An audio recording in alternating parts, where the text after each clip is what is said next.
ഫിലിപ്പീൻസിലുണ്ടായ ഭൂചലനത്തിൽ മരണസംഖ്യ ഉയരുന്നു. ദുരന്തത്തിൽ ഇതുവരെ 15 പേർ മരിച്ചെന്നും 129 പേർക്ക് പരിക്കേറ്റെന്നും റിപ്പോർട്ട്. റിക്ടർ സ്കെയിലിൽ 7 തീവ്രത രേഖപ്പെടുത്തിയ ഭൂചലനം 200 കിലോമീറ്റർ വരെ പ്രതിഫലിച്ചു.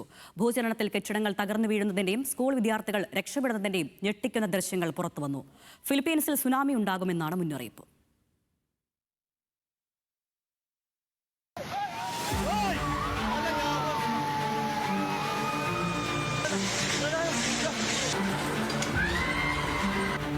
Magklase pa tamam.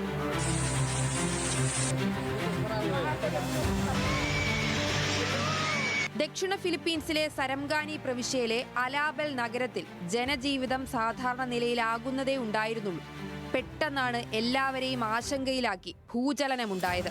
കിഴക്കൻ ഏഷ്യൻ ദ്വീപ് രാഷ്ട്രമായ ഫിലിപ്പീൻസിൽ പ്രാദേശിക സമയം 8:30ഓടെയാണ് റിക്ടർ സ്കെയിലിൽ 8 തീവ്രത രേഖപ്പെടുത്തി ഭൂചലനം ഉടലെടുക്കുന്നത്.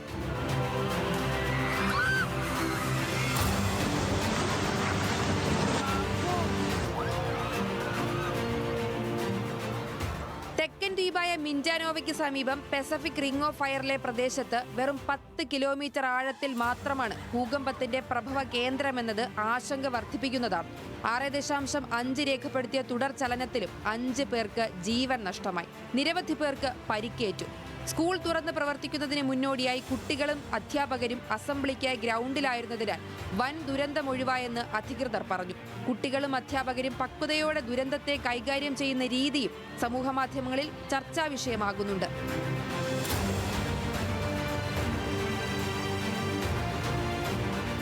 ഫിലിപ്പീൻസ് കൂടാതെ Indonesia, Palau, Taiwan, Papua New Guinea തീരപ്രദേശങ്ങളും സുനാമി ഭീഷണിയിലാണ്.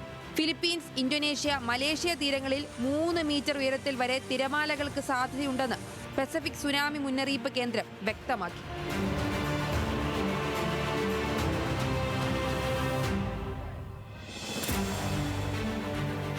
പ്രകൃതി പ്രതിഭാസങ്ങളോട് പൊരുത്തപ്പെട്ട് ജീവിക്കുന്ന ദ്വീപ് ജനതയുടെ വൈദഗ്ധ്യം കൊണ്ട് ഇപ്പോഴത്തെ ദുരന്തത്തെയും അതിജീവിച്ച് പുതുതീരം തൊടുമെന്ന് പ്രത്യാശിക്കുകയാണ് ലോകം. National desk, news Malayalam.